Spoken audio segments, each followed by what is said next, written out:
Kalau kamu bisnis, freelance, atau usaha apapun yang income-nya tuh naik turun, sini aku share cara paling gampang untuk atur income yang nggak stabil. Let's go! Tahukah kamu ada 3 kunci untuk atur duit yang nggak stabil bisa jadi lebih mudah? Yang pertama adalah buat rekening terpisah. Apalagi kalau kamu bisnis, wajib banget punya rekening terpisah. Jadi transferan dari klien atau customer itu bakal masuk ke satu rekening khusus yang terpisah dari rekening yang kamu pakai untuk keperluan sehari-hari. Tujuannya biar transaksi bisnis atau pekerjaan itu terpisah dengan transaksi pribadi.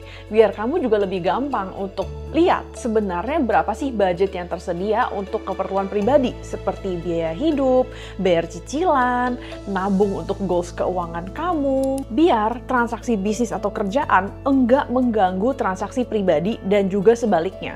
Dan juga biar garis antara keperluan bisnis dengan keperluan pribadi itu enggak ngeblur. Karena kalau misalnya ngeblur, itu gampang banget nih buat kita untuk tergoda untuk meminjam dari bisnis kita untuk keperluan pribadi atau juga sebaliknya, minjem dari diri sendiri untuk keperluan bisnis. Nah, kunci kedua, berapa kebutuhan wajib bulanan kamu?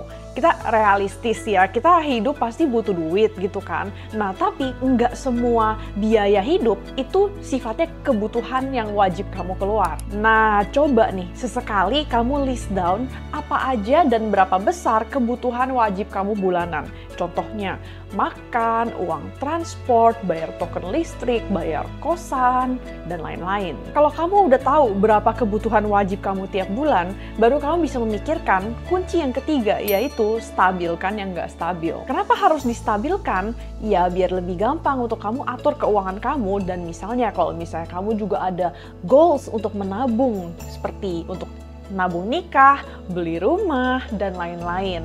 Nah, gimana caranya biar kita bisa menstabilkan income yang nggak stabil, yang naik turun gitu, biar at the very least kebutuhan wajib kita itu terpenuhi, dan kita juga bisa tahu kita tuh ada buffer berapa untuk keinginan kita dan juga untuk menabung untuk masa depan. Nah, ini bakal agak panjang ya, dan aku akan bagi jadi 2. Yang pertama aku bakal bahas cara atur duit untuk business owner dulu, habis itu akan aku lanjut untuk freelance. Gimana cara atur duit business owner? Nah, sebelum aku share, aku mau tanya dulu nih, kamu udah tahu belum business owner itu dapat duit dari mana? Kalau kamu pikir business owner itu dapat duit dari hasil jualan, kurang tepat. Hasil jualan atau omset bisnis itu nggak semuanya buat owner. Masih pertama harus dipotong dulu biaya-biaya bisnis seperti bahan baku, gaji karyawan, baru bisa dapat angka profit. Dan angka profit itu pun nggak sepenuhnya buat owner. Karena profit bisnis itu ada yang untuk owner dan ada juga yang dikembalikan untuk bisnisnya.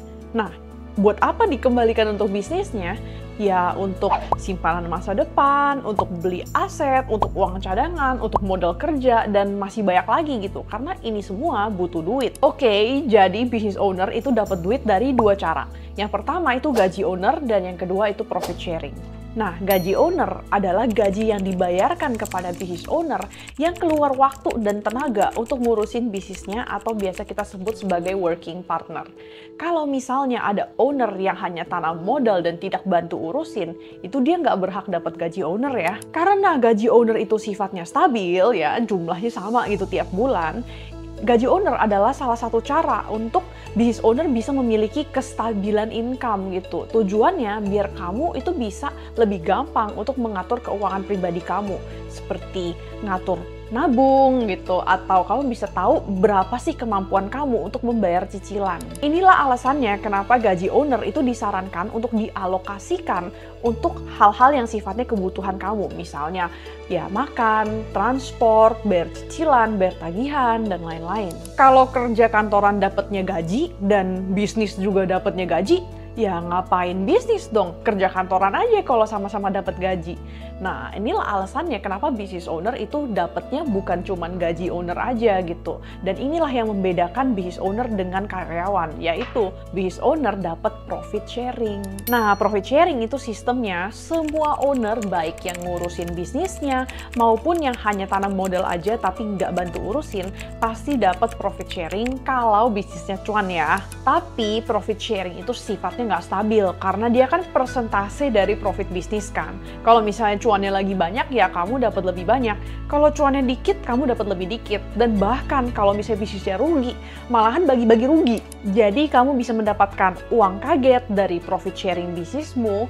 Tapi kalau misalnya cuannya itu lagi dikit gitu ya, kamu nggak bakal sampai nggak bisa makan karena kamu masih ada gaji owner yang stabil. By the way, profit sharing itu nggak wajib ditarik ya. Jadi boleh aja disimpan di bisnisnya dan ditarik sebagai prive saat kamu lagi butuh duit. Nah, itu kan kalau bisnis ya, jadi jelas ada gaji owner dan juga profit sharing. Nah, gimana kalau freelance yang lebih unpredictable lagi? Nah, sebelum aku bahas cara atur duit untuk freelance, kalau kamu rasa video ini bermanfaat, jangan lupa untuk like dan subscribe ya, biar kamu nggak ketinggalan tips jualan yang lain. Cara atur duit untuk freelance. Nah, sebenarnya ini jauh lebih bebas ya, karena yang namanya freelance atau pekerja bebas, itu ya kamu memiliki lebih banyak kebebasan untuk mengatur keuangan kamu sendiri. Dan juga semua orang itu ada cara masing-masing yang rasa paling cocok untuk atur duit mereka gitu. Nah, tapi kalau aku boleh saran gitu ya, kalau misalnya anggap aku adalah seorang freelance dan mau menstabilkan income aku bakal menganggap income freelance itu sebagai bisnis kecil-kecilan. Jadi yang pertama udah pasti ada rekening terpisah ya. Aku bakal bikin rekening khusus untuk terima transferan dari klien dan lain-lain, dan ini bakal terpisah dengan rekening yang aku pakai untuk keperluan sehari-hari. Dan seperti bisnis aja, aku bakal bayar gaji fix ke diriku sendiri gitu. Biar aku juga ada kestabilan income dan lebih gampang juga buat aku atur duit seperti nabung, bayar cicilan, bayar tagihan, dan lain-lain. Tapi ya balik lagi ke masing-masing gitu kan. Nah, aku memang orangnya suka yang stabil-stabil gitu. Tapi kalau kamu lebih demen yang lebih ekstrim ya mau ride the wave ya silahkan gitu kan. Tapi aku bakal tetap saranin untuk jangan ambil semua income kamu bulan ini gitu. Mungkin bisa kamu sisain sebagian untuk jaga-jaga kalau misalnya amit-amit bulan depan itu orderan sepi. Contohnya gini, anggap misalnya bulan ini kamu dapat orderan lumayan lah gitu, misalnya 15 juta. Dan kamu menggaji dirimu sendiri, misalnya 10 juta, nah kayak gitu. Nah, masih sisa 5 juta kan, nah itu bisa simpenan untuk bulan depan. Jadi kalau misalnya amit-amit, misalnya bulan depan itu orderannya ya lebih sepi gitu, misalnya kamu cuma dapat 1 atau 2 juta gitu. Nah, kamu masih bisa untuk menggaji dirimu lebih dari itu karena kamu ada cadangan.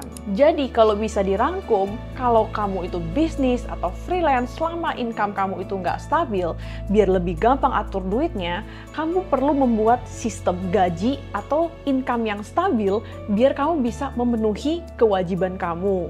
Oke, dan juga untuk nabung untuk goals, dan juga untuk income yang sifatnya income kaget yang naik turun gitu, bisa kamu alokasikan untuk keinginan. Nah, sekarang kan kamu udah sadar nih sepenting apa untuk menggaji dirimu sendiri untuk menciptakan kestabilan keuangan. Nah, tapi kalau misalnya kamu bingung berapa sih gaji business owner, aku udah pernah share di videoku yang ini cara menentukan gaji business owner. Jadi nonton ya. Thanks for watching dan sampai jumpa lagi di videoku yang ini.